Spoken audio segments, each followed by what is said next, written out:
Hello नमस्कार, आप सभी का मुकेश बैरागी एकेडमी में बहुत बहुत स्वागत है। आज का टॉपिक है अपना आईसीटी जो ये फर्स्ट ग्रेड का टॉपिक है, सेकंड पेपर का, शिक्षण अधिगम में कंप्यूटर एवं सूचना तकनीकी का उपयोग।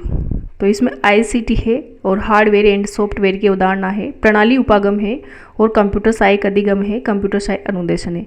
आज का टॉपिक है आईसीटी हार्डवेयर एवं सॉफ्टवेयर की अवधारणा। ये टॉपिक सभी स्टूडेंट्स के लिए उपयोगी है, फर्स्ट ग्रेड के लिए, एमयूजीसी नेट के लिए, वहाँ पर भी आईसीटी की यूनिट लगी हुई है। फोर्थ यूनिट आईसीटी की लगी हुई है, सूचना एवं संचार प्रौद्योगिकी, तो उनके लिए भी उपयोगी है। एवं जिस भी भर्ती परीक्षा में ये यूनिट लगी हुई है आईसीटी की, जैसे रीट मेंस के लिए भी उपयोगी है। तो पढ़ते हैं आईसीटी यानी कि सूचना एवं संचार प्रौद्योगिकी। आईसीटी की फुल फॉर्म है information and communication technology. Information and communication technology, communication का टॉपिक पढ़ चुके हैं संप्रेषण में, तो उस वीडियो में जाके देखें। टेक्नोलॉजी, इंफॉर्मेशन का अर्थ होता है सूचना। आईसीटी में उन सभी तकनीकों, उपकरणों और प्रणालियों को संदर्भित करता है। आईसीटी उन सभी तकनीकों, उपकरणों और प्रणालियों को संदर्भित करता है जिनका उपयोग सूचना को बनाने, प्रसारित करने तथा संग्रहित करने और प्रबंधित करने के लिए किया जाता है। यानी कि उन सभी तकनीकों को आईसीटी के अंतर्गत लिया जाता है जिसमें है ना सूचनाओं को प्रसारित किया जाता है, संग्रहित किया जाता है और प्रबंधित किया जाता है। जैसे कि इसमें कंप्यूटर, इंटरनेट, सॉफ्टवेयर, नेटवर्क एवं अन्य प्रौद्योगिकियाँ शामिल हैं। सबसे पहले देखते हैं आईसीटी के कार्य। आईसीटी का टॉपिक लगा हुआ है तो उसमें सबसे पहले देखते हैं आईसीटी के कार्य। तो आईसीटी के कार्यों से, आईसीटी की उपयोगिता से, आईसीटी की आवश्यकता क्यों पड़ी और आईसीटी के उद्देश्य क्या है, इनमें से क्वेश्चन आ सकता है। तो आईसीटी के कार्य, यह सूचना का संकलन एवं संग्रह करता है। यानी कि सूचना आईसीटी के द्वारा है ना सूचनाओं का संकलन किया जाता है और संग्रह किया जाता है, यानी कि स्टोरेज किया जाता है। सूचनाओं का संप्रेषण, कम्युनिकेशन किया जाता है।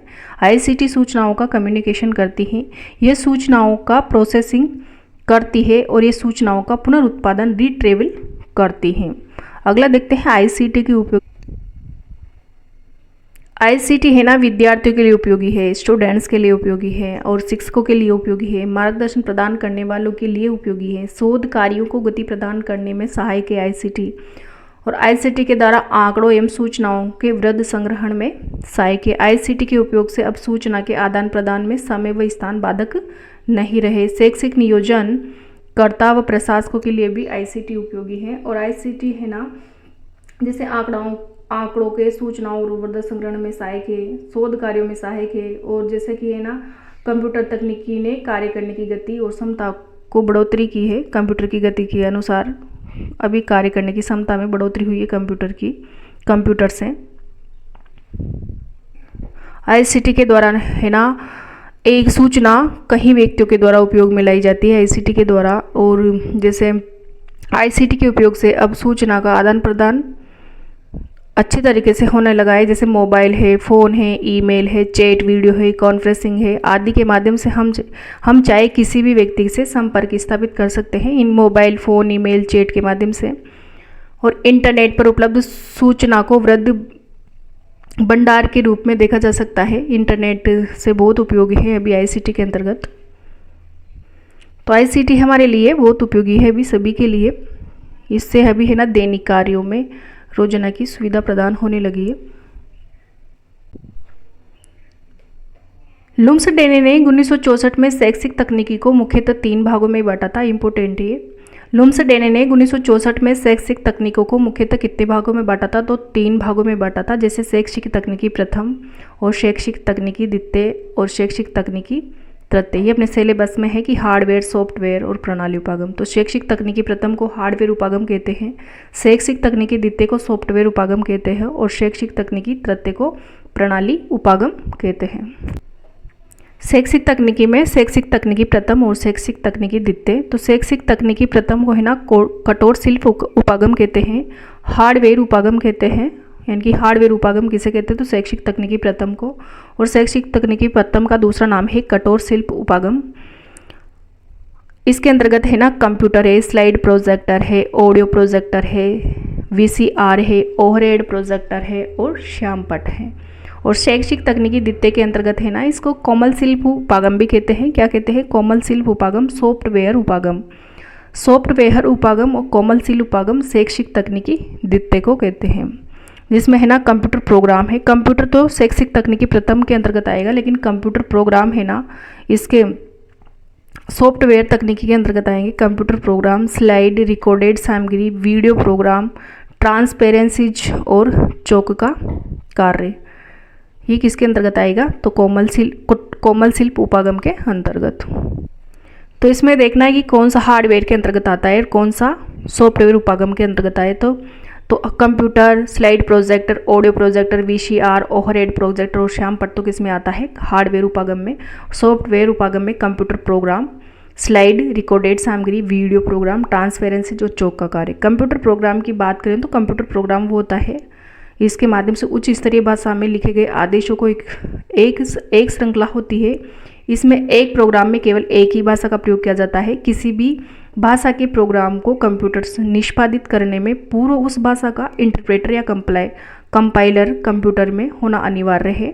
कंप्यूटर प्रोग्राम के भी चरण होते हैं, जैसे सबसे पहले कंप्यूटर में ना समस्या की व्याख्या करना, उसे सूत्रबद्ध करना, समस्या को कितने चरणों में पूरा करना है और उसको कूटीकृत यानी कि कोडेड प्रोग्राम का लेख निर्देशन करना इत्यादि इसकी चरण होते हैं। जैसे समस्या की व्याख्या करना, उसे सूत्रबद्ध करना, फिर चरणों में उसे चरणबद्ध करना, समस्या को कितने चरणों में पूरा करना है ये देखना और कूटीकृत करना। आगे देखते हैं कंप्यूटर, यानी कि कंप्यूटर के जनक कौन है? तो चार्ल्स बेबेज है। कंप्यूटर के जनक इंपॉर्टेंट है, चार्ल्स बेबेज है। कंप्यूटर के द्वारा गणना की जाती है। कंप्यूटर एक स्वचालित इलेक्ट्रॉनिक मशीन है जो किसी भी प्रकार के कच्चे डाटा, रॉ डाटा को अर्थपूर्ण सूचना में पूर्व निर्धारित निर्देशों की सहायता से परिवर्तित कर देता है। यानी कि इसमें कच्चे डाटा को है ना अर्थपूर्ण सूचना में पूर्व निर्धारित निर्देशों की सहायता से परिवर्तित कर दिया जाता है कंप्यूटर के द्वारा। एक स्वचालित इलेक्ट्रॉनिक मशीन है, यानी कि इलेक्ट्रॉनिक की लाइट से चलने वाली मशीन है, बिना लाइट के नहीं चलती, तो ये इलेक्ट्रॉनिक मशीन है। कंप्यूटर एक स्वचालित इलेक्ट्रॉनिक मशीन है। कंप्यूटर की कार्यप्रणाली को देखते हैं। कंप्यूटर की कार्यप्रणाली में जैसे कि कंप्यूटर के द्वारा है ना डाटा निर्देशों को निवेश करना, कंप्यूटर डाटा निर्देशों को निवेश करना जैसे इनपुट करना, सूचनाओं का संग्रहण करना, स्टोरेज करना सूचनाओं का, और विभिन्न गणनाएं एवं प्रक्रियाएं संपन्न करना, प्रोसेसिंग करना और परिणाम देना, आउटपुट। पहले क्या होता है? निवेश किया जाता है, इनपुट किया जाता है, फिर उसको स्टोरेज किया जाता है, फिर प्रोसेसिंग की प्रक्रिया की जाती है और फिर आउटपुट। इसका क्रम याद रखना है कि क्रम आ जाता है, जैसे डाटा निर्देशों को निवेश करना या इनपुट करना, सूचनाओं का संग्रहण, स्टोरेज करना और विभिन्न गणनाएं व प्रक्रियाएं संपन्न करना, प्रोसेसिंग करना, फिर परिणाम लेना, आउटपुट। और कंप्यूटर को हिंदी भाषा में अभिकलित्र या संगणक कहते हैं। याद, संगणक कहते हैं कंप्यूटर को। वैसे कंप्यूटर ही अपने हैबिट में है कि कंप्यूटर ही बोलते हैं, संगणक बोलते नहीं, लेकिन अभिकलित्र या फिर संगणक हिंदी में बोलते हैं। आगे देखते हैं कंप्यूटर के प्रकार। कंप्यूटर के प्रकार आकार, प्रकार एवं कार्यों के आधार पर देखते हैं। तो आकार, प्रकार एवं कार्यों के आधार पर माइक्रो कंप्यूटर है, मिनी कंप्यूटर है, सुपर मिनी कंप्यूटर है, मेन फ्रेम कंप्यूटर है और सुपर कंप्यूटर है। तो माइक्रो कंप्यूटर किसे कहते हैं? माइक्रो कंप्यूटर है ना, माइक्रो कंप्यूटर आकार में सबसे छोटे होते हैं और ये है ना जैसे पर्सनल कंप्यूटर, एजुकेशन कंप्यूटर और लैपटॉप कंप्यूटर 3 प्रकार के होते हैं। पर्सनल कंप्यूटर जो पर्सनल होते हैं, एजुकेशन के क्षेत्र में काम आने वाले कंप्यूटर को एजुकेशन, और लैपटॉप सभी जानते हो। तो माइक्रो कंप्यूटर कितने प्रकार के होते हैं? पर्सनल, एजुकेशन और लैपटॉप 3 प्रकार के होते हैं। माइक्रो कंप्यूटर सबसे छोटे आम प्रकार के कंप्यूटर होते हैं। मिनी कंप्यूटर, ये मिनी कंप्यूटर है ना माइक्रो कंप्यूटर से की तुलना में थोड़ी अधिक क्षमता होती है, थोड़े बड़े होते हैं mini computer.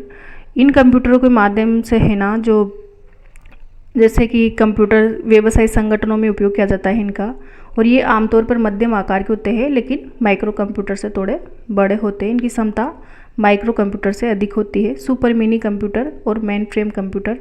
Main frame computer है ना बड़े शक्तिशाली कंप्यूटर होते हैं और इनका शक्तिशाली कंप्यूटर होते हैं मेन फ्रेम कंप्यूटर। इनका उपयोग है ना जैसे प्रतिष्ठानों में, अंतरिक्ष रेल में और अंतरिक्ष, रेल, वायुयान संबंधी विभिन्न कार्यों सेवाओं प्रदान करने में किया जाता है और ये बहुत लोकप्रिय कंप्यूटर होते हैं। इनसे थोड़े छोटे सुपर मिनी कंप्यूटर होते हैं। सुपर कंप्यूटर है ना, सुपर कंप्यूटर बहुत शक्तिशाली कंप्यूटर होते हैं, तेज होते हैं, बहुत वैज्ञानिक अनुसंधान, मौसम पूर्वानुमान, जटिल गणनाओं के लिए उपयोग किए जाते हैं सुपर कंप्यूटर। और माइक्रो कंप्यूटर है ना, personal computer, education computer, laptop, ये 3 प्रकार के होते हैं। तो अगला प्रकार है कार्य पद्धति पर आधारित वर्गीकरण। जैसे अंके, यानी अंकीय कंप्यूटर, अंकीय को डिजिटल कंप्यूटर भी कहते हैं। अनुरूप एनालॉग कंप्यूटर, संकर हाइब्रिड कंप्यूटर और प्रकाशीय ऑप्टिकल कंप्यूटर और आणविक एटॉमिक कंप्यूटर, यानी कि कार्य पद्धति के आधार पर डिजिटल, एनालॉग, हाइब्रिड, ऑप्टिकल और एटॉमिक कंप्यूटर होते हैं।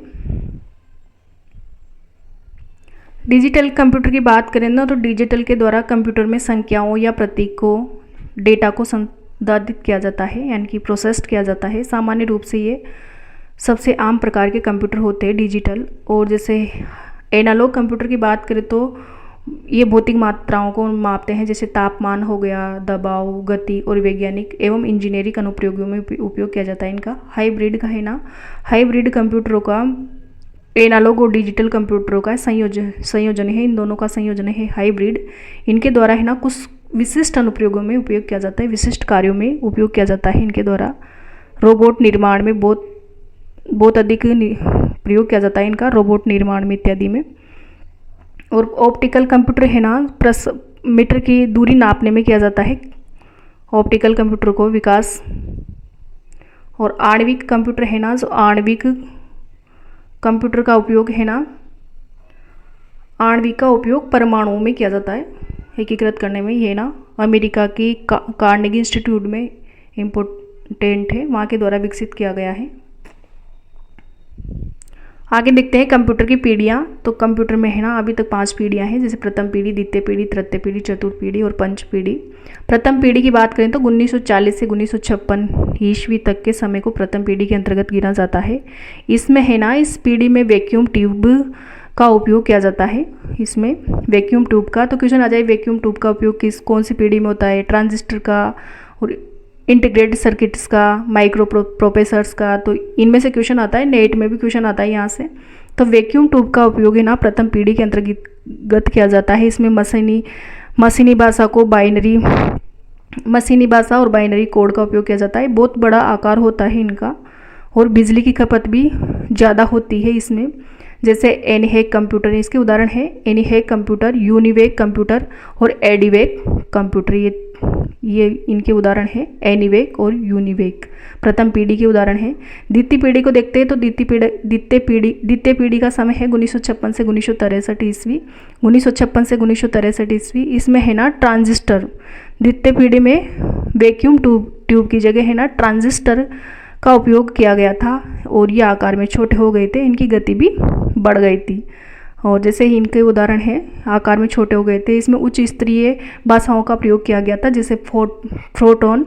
और इसके उदाहरण हैं जैसे IBM 1401 और IBM 7090, इसके उदाहरण हैं कंप्यूटर में। इस प्रकार ये कंप्यूटर IBM 1401 और IBM 7090। तृतीय पीढ़ी में है ना, तृतीय पीढ़ी का समय 1964 से 1971 ईस्वी। इसमें है ना इंटीग्रेटेड सर्किट्स का उपयोग किया गया था और ये भी आकार में छोटे हो गए थे, गति भी इनकी तेज हो गई थी, लागत भी कम थे। इसमें है ना ऑपरेटिंग सिस्टम का उपयोग किया गया था।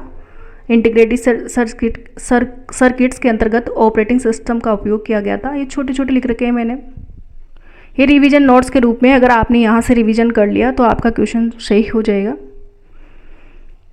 अगला है जैसे चतुर्थ पीढ़ी है ना, जिसका समय है ना 1971 से वर्तमान तक है। इसमें चतुर्थ पीढ़ी के अंतर्गत माइक्रो प्रोसेसर्स का उपयोग होने लगा था, व्यक्तिगत कंप्यूटिंग सॉफ्टवेयर का। जैसे कि इसके उदाहरण है इंटेल 4004 और IBM PC computer, Apple Macintosh, IBM इत्यादि। कंप्यूटर की 5वीं पीढ़ी यानी कि पंचम पीढ़ी को देखते हैं तो इसको है ना वर्तमान और भविष्य के नाम से जाना जाता है। इसमें AI यानी कि कृत्रिम बुद्धिमत्ता पर आधारित है ये, और उन्नत समानांतर प्रोसेसिंग यूनिट का विकास हो गया इसमें। जैसे इसमें है ना, इसके कंप्यूटर जैसे IBM Watson, Google deep mind और क्वांटम कंप्यूटर। तो कौन कौन से कंप्यूटर किस पीढ़ी में आए, इनका भी याद रखना है। इसमें से है ना नेट में क्वेश्चन आता है, तो याद रखना है। जैसे वैक्यूम ट्यूब का आविष्कार कब हुआ, तो इसका उपयोग कब हुआ, तो 1940 से 1956 के मध्य प्रथम पीढ़ी में, ट्रांजिस्टर का द्वितीय में, और इंटीग्रेटेड सर्किट्स का तृतीय में, और माइक्रो प्रोसेसर्स का चतुर्थ पीढ़ी में, और क्वांटम कंप्यूटिंग का यानी कि कृत्रिम बुद्धिमत्ता का तो पंचम पीढ़ी में। इसमें कंप्यूटर का उदाहरण है इन्हीं प्रथम। अगला है जैसे कंप्यूटर के भाग। तो कंप्यूटर के कौन कौन से भाग होते हैं, तो संरचनात्मक रूप से कंप्यूटर के 4 भाग होते हैं कंप्यूटर के, जैसे केंद्रीय संसाधक इकाई CPU, स्मृति, इनपुट युक्तियाँ और आउटपुट युक्तियाँ। आगे बढ़ते हैं। कंप्यूटर हार्डवेयर को है ना शैक्षिक तकनीकी प्रथम भी कहा जाता है। कंप्यूटर हार्डवेयर किसे कहते हैं, तो कंप्यूटर के सभी भौतिक उपकरण जो कंप्यूटर सिस्टम को आकार प्रदान करते हैं। सीधी भाषा में कहे तो कंप्यूटर के वे भाग जिन्हें हम अपनी आंखों से देख सकते हैं और हाथों से छू सकते हैं, वे सभी हार्डवेयर के श्रेणी में आते हैं, हार्डवेयर कहे जाते हैं। हार्डवेयर के अंतर्गत है ना, जैसे इनपुट और आउटपुट 2 भागों में बांटा जाता है हार्डवेयर को।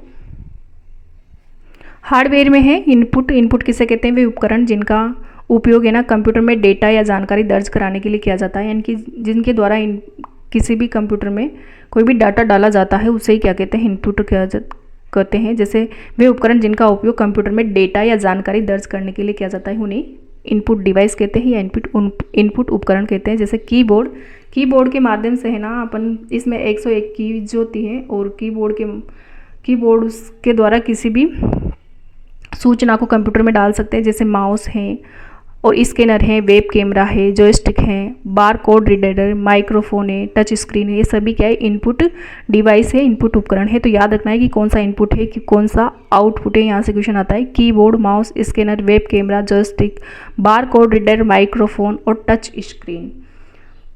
स्कैनर क्या होता है, स्कैनर में है ना किसी स्कैनर माउस को सब जानते हैं, स्कैनर को देखते हैं। स्कैनर में है ना किसी भी पेपर पर प्रिंट किए हुए टेक्स्ट तथा अन्य सामग्री को पढ़ सकते हैं और कंप्यूटर में एक इमेज के रूप में स्थानांतरित कर सकते हैं। वेब कैमरा में ये कैमरा विशिष्ट प्रकार का एक कैमरा होता है जिसमें है ना कंप्यूटर उपयोगकर्ता की सीधी इमेज को ग्रहण किया जा सकता है। और जॉयस्टिक है ना एक माउस जैसा ही होता है, यह सामान्यतः कंप्यूटर पर गेम खेलने में काम आता है जॉयस्टिक। बार कोड रीडर के माध्यम से है ना, बार कोड रीडर के द्वारा है ना लेजर किरणों का उपयोग किया जाता है। और जैसे बुक शॉप में, शॉपिंग में, मॉल में, डिपार्टमेंटल स्टोर में इसका उपयोग किया जाता है। माइक्रोफोन और टच स्क्रीन, इसको जानते हो। अगला देखते हैं आउटपुट उपकरण उसे कहते हैं जो है ना डेटा को उपयोगकर्ता के लिए प्रदर्शित करते हैं और प्रस्तुत करते हैं, यानी कि जो उपयोगकर्ता होते हैं, जैसे किसी भी सूचना को कंप्यूटर में डालते हैं तो उसे कहते हैं आउटपुट। और सूचना हम प्राप्त करते हैं तो उसे कहते हैं, जैसे कि सूचना डाली, कोई भी सूचना डाली उसको प्रिंट के माध्यम से हम अपने तक प्राप्त करते हैं तो उसे क्या कहते हैं, आउटपुट कहते हैं। जो हमें प्राप्त होते हैं उसे आउटपुट कहते हैं। जैसे आउटपुट कौन कौन से है, तो मॉनिटर है, प्रिंटर है, प्रोजेक्टर है, हेडफोन है, प्लॉटर है। जैसे हेडफोन के द्वारा हम गाना सुन सकते हैं वापस, और कोई भी वीडियो सुन सकते हैं, मतलब ऑडियो सुन सकते हैं मॉनिटर के द्वारा। Printer, projector, headphone. मॉनिटर क्या होता है, ये है ना आउटपुट उपकरण है, और मॉनिटर के द्वारा है ना CPU के अंदर होने वाली हर प्रक्रिया को प्रदर्शित करता है, हमें बताता है। और ये बहुत उपयोगी है क्योंकि ये हमें कंप्यूटर के अंदर किए जा रहे हर कार्य की दृश्य छवि प्रदान करने में मदद करता है। और प्रिंटर की बात करें ना, तो प्रिंटर है ना किसी भी प्रिंटर के द्वारा सामान्यतः कागज़ में प्रिंट से निकाला जाता है। और ये प्रिंटर है, कागज़ से जो प्रिंटर निकाली जाती है उसे ही वो किसके द्वारा किया जाता है, तो प्रिंटर क्या हो, एक आउटपुट है, हमें आउटपुट देता है। जैसे कागज़ से प्रिंटर निकाला जाता है तो 3 प्रकार के ये, डॉट मैट्रिक्स, इंकजेट और लेज़र प्रिंटर कितने प्रकार के, डॉट मैट्रिक्स, इंकजेट और लेज़र प्रिंटर, प्रोजेक्टर, हेडफोन और प्लॉटर। ये भी क्या है, आउटपुट उपकरण है। आगे है कंप्यूटर सॉफ्टवेयर, यानी कि इसको शैक्षिक तकनीकी द्वितीय बोलते हैं। कंप्यूटर सॉफ्टवेयर और हार्डवेयर एक दूसरे के पूरक हैं। वैसे तो सॉफ्टवेयर हार्डवेयर एक दूसरे के पूरक है, क्योंकि सॉफ्टवेयर के बिना कंप्यूटर का कोई सा भी कार्य नहीं हो सकता। हार्डवेयर तो कंप्यूटर के भौतिक भाग है, जबकि सॉफ्टवेयर वह है जो हार्डवेयर को काम करने के लिए निर्देश देता है। सॉफ्टवेयर के बिना कंप्यूटर का कोई उपयोग नहीं है। सॉफ्टवेयर को देख सकते हैं पर छू नहीं सकते हैं। सॉफ्टवेयर को हम देख सकते हैं लेकिन छू नहीं सकते हैं। सॉफ्टवेयर दो प्रकार का होता है, जैसे सिस्टम सॉफ्टवेयर और एप्लीकेशन सॉफ्टवेयर। सिस्टम सॉफ्टवेयर के उदाहरण है operating system, compiler, utility program, Windows, Android. System software के अंतर्गत है ना ऑपरेटिंग सिस्टम है, कंपाइलर है, यूटिलिटी प्रोग्राम है, विंडोज़ है, एंड्रॉयड है। और एप्लीकेशन सॉफ्टवेयर के उदाहरण है जैसे MS Word, MS Excel, Corel Draw और क्रोम, यूट्यूब और फोटोशॉप।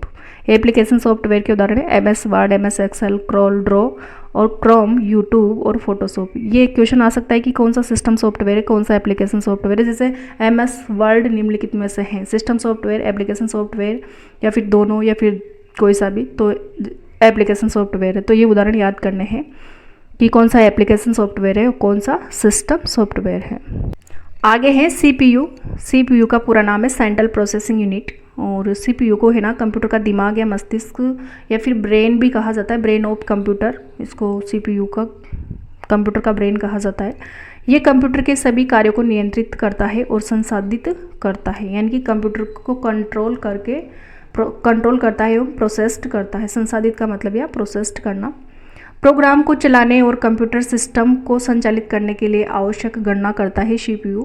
प्रोग्राम को चलाने और कंप्यूटर सिस्टम को संचालित करने के लिए आवश्यक गणना करता है CPU। तो CPU का क्या कार्य है? CPU दो भाग होते हैं CPU के, ALU और CU। ALU का अर्थ है अर्थमेटिक लॉजिक यूनिट और CU का कंट्रोल यूनिट। इन दोनों से मिलकर के ही CPU बनता है। तो कंप्यूटर CPU के कितने भाग है? दो भाग है। सामान्यतः PC में पूरा CPU एक इलेक्ट्रॉनिक चिप पर बना होता है। इसे माइक्रो प्रोसेसर कहते हैं।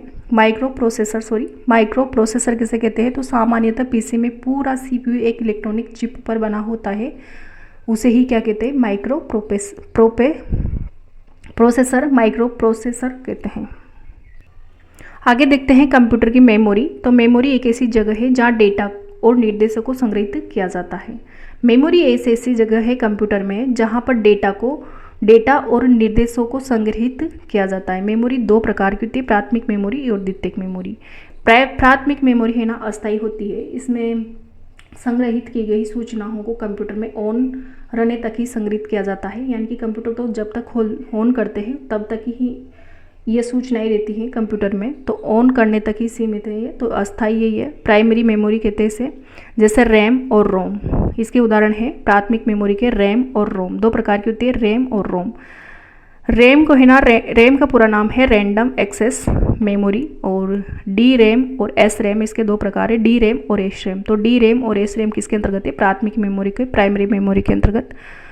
और रोम रीड ओनली मेमोरी से कहते हैं, रीड ऑन ओनली मेमोरी रोम का फुल फॉर्म है। इसमें पी रोम, ईपी रोम और ईईपी रोम तीन प्रकार की है। यानी कि रोम कितने प्रकार की? तो तीन प्रकार की, पी रोम, ईपी रोम और ईईपी रोम। द्वितीयक मेमोरी या स्थायी मेमोरी होती है। द्वितीयक मेमोरी है ना स्थायी मेमोरी होती है। इसमें सूचनाओं को कंप्यूटर बंद होने के पश्चात भी इसको सूचनाओं को सुरक्षित रखा जा सकता है, और फिर जब भी हमें आवश्यकता पड़ती है सूचनाएं उपलब्ध कराने की तो उसका उपयोग किया जा सकता है। सुरक्षित रहती हैं सभी सूचनाएं इस मेमोरी में, इसलिए ये स्थायी है। इसके उदाहरण है जैसे फ्लॉपी डिस्क है, हार्ड डिस्क है, CD रोम है, DVD रोम है, पेन ड्राइव है। फ्लॉपी डिस्क है, हार्ड डिस्क है, CD रोम है, DVD है और पेन ड्राइव। यानी कि द्वितीयक मेमोरी कौन कौन सी है? तो floppy disk, hard disk, CD रोम, DVD रोम, पेन ड्राइव। और प्राथमिक मेमोरी में रैम और रोम दो प्रकार की है। आगे देखते हैं स्मृति की क्षमताओं को नापने वाली इकाइयाँ। तो इकाई है जैसे बिट। तो बिट क्या है? एक बाइनरी अंक है, 1 अथवा 0 होता है बाइनरी अंक। निबल में है, निबल में क्या है? तो निबल में 4 बिट्स होते हैं। बिट्स एक बाइट 8 बिट्स के बराबर होता है। एक बाइट में 8 बिट्स होते हैं और निबल में 4 बिट्स होते हैं और एक बाइट में 8 बिट्स होते हैं। और बिट क्या है? एक बाइनरी अंक है, 1 अथवा 0। किलोबाइट, 1 किलोबाइट में कितने बाइट्स होते हैं? तो 1 किलोबाइट में 1024 किलोबाइट होते हैं। और मेगाबाइट में 1024 किलोबाइट होते हैं। यानी कि किलोबाइट में तो 1024 बाइट्स होते हैं और मेगाबाइट में 1024 किलोबाइट होते हैं। और गीगाबाइट यानी कि 1 गीगाबाइट में 1024 मेगाबाइट होते हैं। और टेराबाइट में है ना 1024 गीगाबाइट होते हैं। पेराबाइट में 1024 टेराबाइट होते हैं। एक्साबाइट में 1024 पेराबाइट होते हैं। और है ना जेटाबाइट यानी कि 1 जेटाबाइट में 1024 एक्साबाइट होते हैं। और योटाबाइट में है ना 1024 जेटाबाइट होते हैं। तो इसको याद रख लेना है ट्रिक से, जैसे KMGTPEZY के माध्यम से याद रख लेना है। तो ये है ना स्मृति की क्षमताओं को मापने की इकाइयाँ हैं।